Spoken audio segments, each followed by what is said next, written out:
burning out our employees and they're not thinking that way, then we need to take a look at our process to see, okay, how can we avoid that burnout? Do we take some of that, phone calls, for example, and we put it to overflow. So that way they're not answering phones. They're not doing all the updates. They can actually talk to the human that's in front of them at this point in time. And how about letting them know that they're doing a good job and that they're appreciated?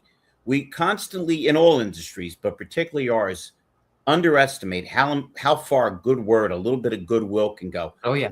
But I did it when I had a dealership. I try to explain to every manager, GSM, GM, the effect you have when you pull somebody into your office. Did I do something wrong? No, you're doing a fabulous job. I just wanted to ask you, what can I do better? Mm-hmm. Or even a thank you, right? Like just saying, you know what, thank you. I really do appreciate that you put in the extra effort or you stayed later to help your coworker, right? Like something to create a good team environment. Like attitude of gratitude. It cannot be overestimated. Exactly. So that way you don't have tissues and issues. Mike, you can say something, but it better rhyme, and stop trying to find out and texting Eric about where that bakery is. You shouldn't have gotten started. No, I just want to do a duet. You see his hand shaking? He's going to put on LinkedIn and the song she did, because I totally admitted that I was in an intersection with these two cars, and I was in the middle lane, and I had a hot day and windows rolled down, and that song came on, and I was belting it out. And I looked to my left, giggles, giggles, giggles. I looked to my right, giggles, giggles. They were laughing at me. But I looked at the little girl to the right, and she was covering her ears going, no. That's too short. If you haven't figured out yet, Erica, I hang with these guys because it's my only chance in life to look somewhat normal. Normal's overrated. I believe that. Erica, go ahead, Mike. One quick question. On a scale of 1 to 10, because this is what I do, is where do you kind of place the importance of AI right now, in that it's the early adoption phase and those that are getting in on it now. And then there's another group that says, oh, I'm going to wait a year and see if AI can really run my business. But to me, they're starting at a standstill. The gun already went off. The early adopters are 3/4 around the track, and you're at a standstill right now, a year from now. Yeah. But between 1 and 10, where do you kind of lie with that? Is the importance? So I would say, I think in implementation, I would be like more like a 2 or a 3, in the sense of I don't want to see you full blown AI tomorrow per se, if you don't know what you're playing with, right? Like if you don't know the rules, you don't know what you need within your process in order to play and play well, then that AI is not ready to be a 10, right? So like, while I think AI is the future and is going to make hopefully all of our lives easier, right? And like processes much more streamlined, I also believe there is due diligence and education that needs to happen for so many people in order to not only fully understand why they should use AI, right? Like, and where they should use AI, but also being very intentional of where they're placing AI right now. Because I feel like a lot of the conversations I'm having too is, well, we tried this AI and it doesn't work, or, they don't understand it, or, blah, blah, blah, and I hate it. Okay, well, did you even give it a try? Or did you just expect it to be a 10 without any training, without anything, etc., and now you don't like it, right? Like, so it's kind of the same. That'll permeate for 10 years. Oh, I tried it back when it was first came out, and it didn't work for us.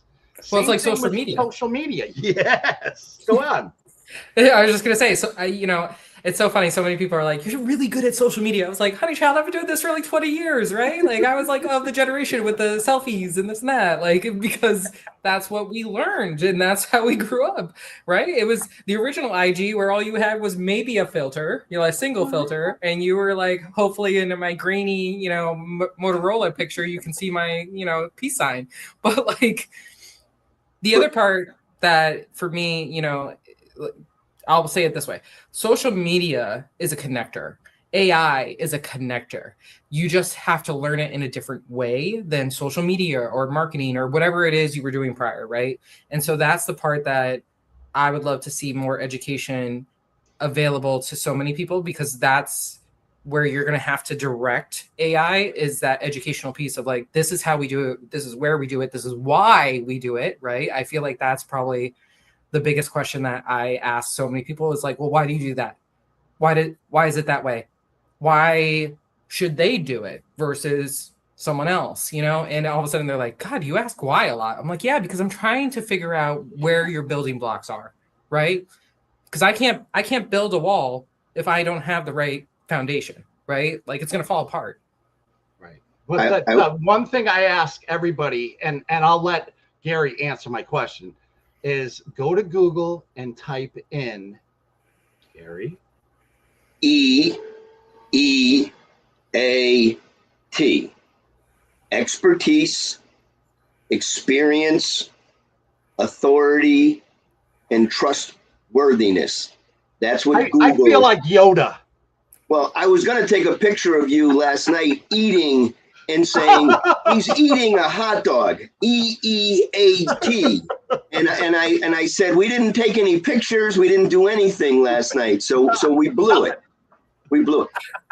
Notice how it goes right back to consumption. I'm telling you, you mentioned food on this show, you're rocking, baby.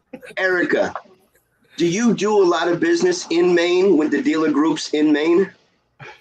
We do have a few stores here and there. A lot of my dealers are around like the Boston area at this point in time. So certain metros.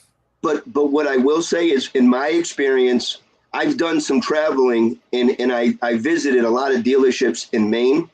Mm-hmm. And the state is very fortunate to have several family operating dealerships that have been serving the community very well. And that's what I see. And I like, there's, you know, I know Rosenberg had 3 or 4 different trials, but just the rest of the families that they do a great job. I mean, I really like, because I always look at the dealership and I look at how are they treating their local community. And if the local community is really happy with them, they've won, because they usually will have a lot of the families working in the dealer groups, the clerk organization. So I like, so Boston, though, I worked for Herb Chambers in the Hartford market. Yeah. Boston's tough. You got to be good, because if you aren't good, there's a Honda store not that far away, ready to get your business. And so if you're not taking care of the customers, you're going to lose. So that's the win.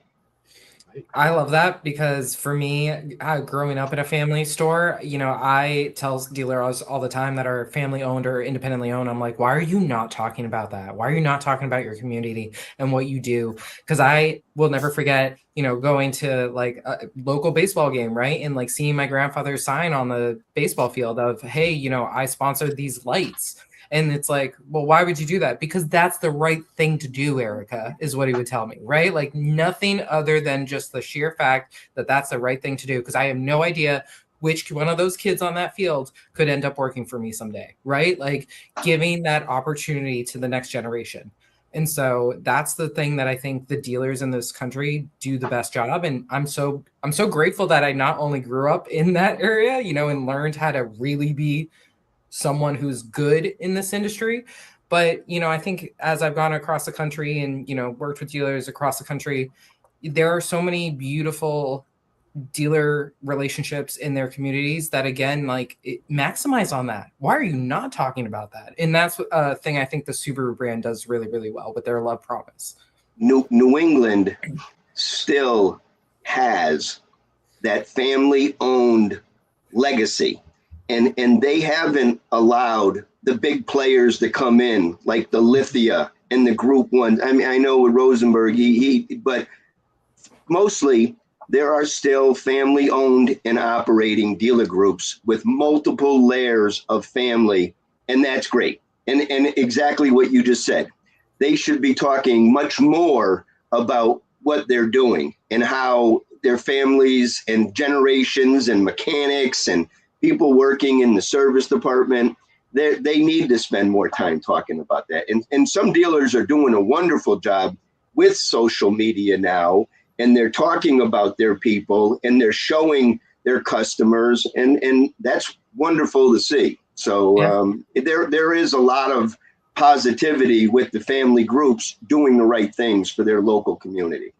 Definitely. Hey, Erica, we tend to keep these shorter because we want more eyeballs on them. Obviously, the best way for them to reach you, just the numbers and the emails that are scrolling at the bottom. Is there any other suggestions you have? Definitely. They can find me on LinkedIn, easily DM me on LinkedIn. I'm always checking it. And then, if you need help, especially on the service side of things, definitely email me. I would love to help you in any way I can. And even just if you have a question, just feel free to ask. My cell phone number is in my email when I reply. So that's the other thing too. They can always reach out to me on my cell phone number. So I have one last question about the recall masters. So is your general, like, you're helping dealers handling the recalls that they need to do and setting up programs and campaigns so they know how to. So we have the largest aggregator of recall data in North America. So we mainly work with the US right now. We do have a little bit of Canadian data, especially if you're like on the border, right? But we're not really working in the Canadian market at this point in time.